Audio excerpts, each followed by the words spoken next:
My wife friend-zoned me in our marriage and wants a platonic companionship, and I don't know what to do. My wife, 35F, and I, 35M, have been married for 15 years and together for 20. We have 2 kids, aged 12 and 14, whom we absolutely adore, and we work tirelessly to provide the best possible life for them. For the past 3 years, things have been somewhat bumpy.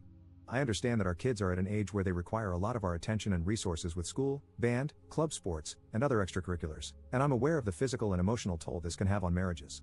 However, for these past 3 years, my wife and I have had very little intimacy and very little action in the bedroom, and we've been trying very hard to work on that aspect of our relationship. This past year has been the most difficult and by far the darkest year in our marriage. We didn't talk very much and essentially became roommates, co-parenting our kids under the same roof. It was very depressing and very demoralizing. It got to the point where we began contemplating divorce, and it became very dark and gloomy in the household because of that. We began seeking help with both individual therapy and couples therapy, and it seems to have helped somewhat. Little by little, we started to get along and have deeper conversations about what our marriage looks like and what we would love for it to look like. This is where it gets tough. As time passed, my wife started to tell me she was no longer in love with me and that she only saw me as a best friend. She said she only loved me in a very platonic way, and this was one of the main reasons she didn't have any desire for intimacy, let alone wanting to smash with me. This was very shocking to me and, quite frankly, I was devastated. I became angry and depressed, and I couldn't fathom the thought that I was no longer wanted or desired by the person I was completely in love with. Things began to deteriorate again, and not long after, we were back to square one. I sat down with her one afternoon and had a heart-to-heart conversation, asking questions about where the root of this problem lies. Her answer was, "I don't know, and that I have built up resentment towards you, but I don't know where it stems from." As you can imagine, this provides very little to no insight into how to approach this. I'm puzzled, frustrated, and do not know what to do at this point. Currently, we've arrived at a place where she says that she has no bedroom drive and no desire for intimacy or connection. She says that all she wants is simply companionship, which basically means our co-parenting roommate dynamic. I asked her what I could possibly do or what it is about me that is so unattractive or undesirable, and her response is always, "I don't know." She stated that she does love me, but it's not the same. She has been feeling disconnected for years and says that our marriage just takes too much work. Her focus is only on the children for now, and that my co-parenting contributions are meaningful to her in our home. I'm at a loss and am mainly venting about my frustration. It's tough to realize that the person you love has no feelings for you. I feel like, at this point, I'm only here to contribute financially and as a parent. I feel like what she means by companionship is that she's comfortable with the convenience of having a good father for our kids and my financial contribution to the household. Regarding intimacy and smashing, she basically told me that it's not something she's interested in or wants at this time. She mentioned that the only way to get to a point for any of that is to be intoxicated, which I believe is incredibly awful and very wrong. I told her I do not think forcing herself to smash or be intimate by drinking or anything else is good, and I declined to be a part of that. To my surprise, it upset her and made her more distant. We're both extremely honest and transparent. We've never cheated on each other, and we are always free to look through each other's phones, emails, socials, etc., though we hardly ever do. I asked her if there was someone else, and she declined. Honestly, I believe her. We then peacefully went through each other's things, and as expected, everything was clean.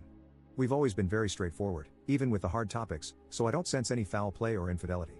I do not know how to help our situation, and I'm starting to become a bit anxious and desperate. We're both fairly young, healthy individuals and good-looking. We both have good careers and are good parents. I'm just not sure how our lives could have driven us to this point.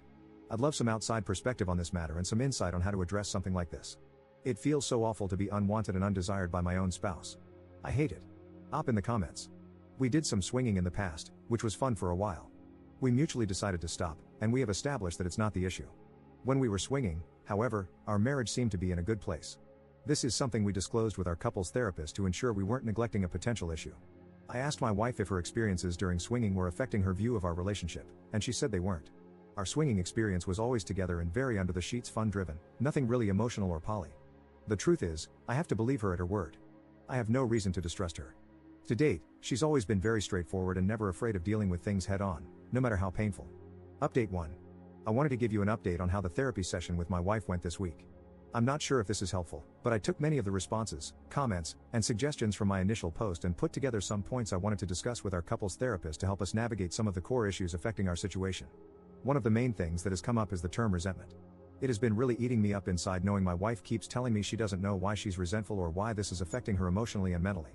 I brought this up with our therapist once again and resurfaced the conversation about being married for so long and being together since we were 14 years old. Our long history of growing up together and having children when she was 19 years old, me 20, significantly changed the trajectory of our lives. We experienced severe poverty and many hardships in the process, and we essentially had zero social life for the past 10 years because we were so busy raising kids.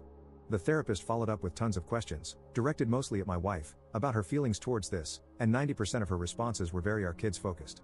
It definitely felt like she was afraid of saying, yes, it sucked, because she would feel guilt or shame, as it might imply she regrets the kids. I mentioned this in the session, and the therapist encouraged her to look at this outside the lens of being a mother and to try to view it a bit more selfishly and individually. This was very eye-opening. My wife mentioned that she was very frustrated with the fact that we missed out on many things in life. She also was very clear in saying, I do not think I missed out on other partners or dating or partying, but I certainly lost all my friends. This was huge because one of the big pieces that has caused a strain in our lives is how siloed and isolated we've been, again, busy raising kids. I followed up by reminding her that it's important to have good friends and to make time for herself and her friendships. For the past 3+ years, we've had multiple conversations about friends and how it is important to have them in life, especially when you have similar peers who can help in many areas of life that perhaps we have no experience navigating, and even simply for enjoyment. It has always been something my wife avoids, even though she's always been someone who needs that external stimuli. The main reason for her not investing in friends or even herself has always been the kids. Like I mentioned earlier in this post, 90% of the answers have to relate to the kids to some degree. At this point in our session, I started to feel like there was a common denominator, aka the kids, in most of the frustrations and problems she was experiencing. So I simply asked her, do you think you may be upset at me because I'm responsible for these kids in the sense that I got you pregnant so young? I wasn't ready, but she said that she was upset at me for that. She also followed up with the fact that she knows that's unreasonable because it takes two to tango.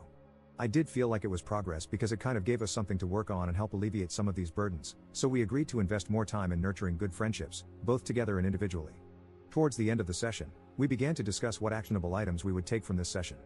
At this point, it was still all very ambiguous and blurry as to what the outcomes were.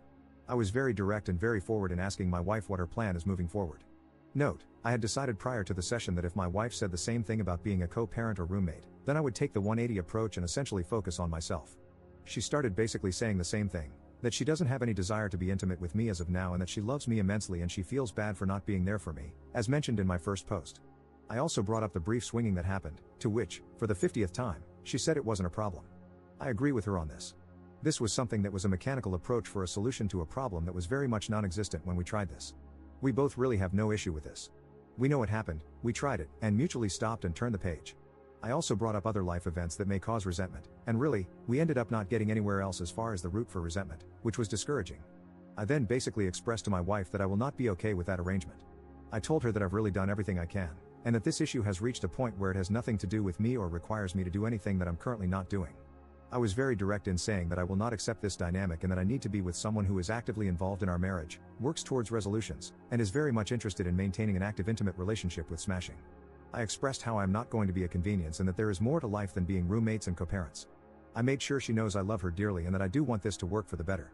I also told her that I'm fully committed to this marriage as long as she is as well, and that if she wasn't, it's okay. However, I will not be a part of something where these efforts are not reciprocated. I told her I have no plans of leaving, and I do not want a divorce. However, I made it clear that if this dynamic continues, divorce will be the only outcome. Of course, tears were involved, and it was a very bleak and sad ending to the session. Still, nothing was said, and I walked out feeling very discouraged and very determined to start working on the 180 as soon as we left the room. It's painful and very difficult because much of the 180 requires you to be very short, cold, and transactional. The saddest part is realizing that this dynamic is already very cold and transactional. Here is where it gets very interesting. I started working on implementing many of the 180 recommendations that same day. I mentioned to my wife that, hey, things are going to be a bit different moving forward. I'm going to honor our roommate/co-parent dynamic without reproach, and it should be no mistake that I am not happy here and I am never going to be okay with it, but I am done working on it if she wasn't going to work on it. She agreed and went to bed. I started to build distance and basically focused on myself, very short and transactional. She asked for help with some of her personal things, to which I declined, and it really shocked her. She was upset, saying I was being petulant. I explained to her that she is now fully in charge of her own life and her own issues.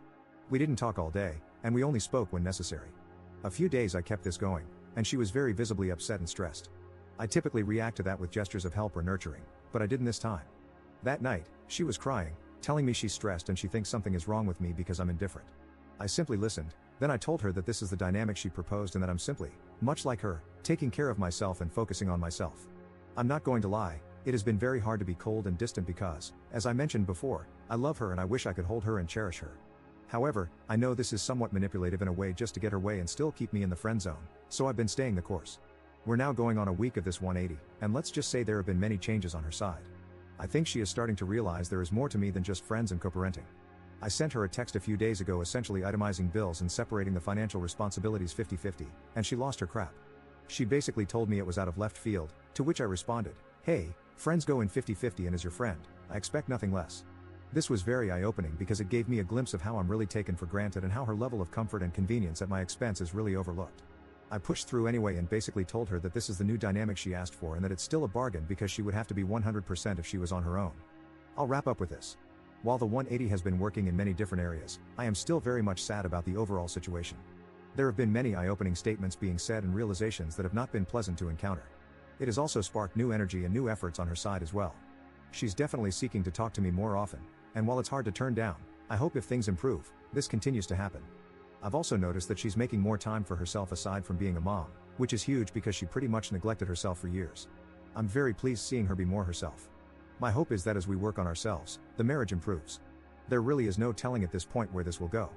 We are very much cordial and amicable even to this day, and that's a very good sign. Boundaries are set, and expectations are very clear, and I feel that no matter the outcome, I will be at peace with everything that has been done. We're still going to continue the couples therapist until we either rekindle our marriage or end up in divorce. I feel like having this unbiased third party really helps as a witness and as a guide through this. No matter what, I will always love my wife. However, I will not participate in a smashless, intimacy-less marriage because we both deserve better. Thank you all for all the kind words and recommendations and feedback. This will be my last post on this topic, and I wish you all the best.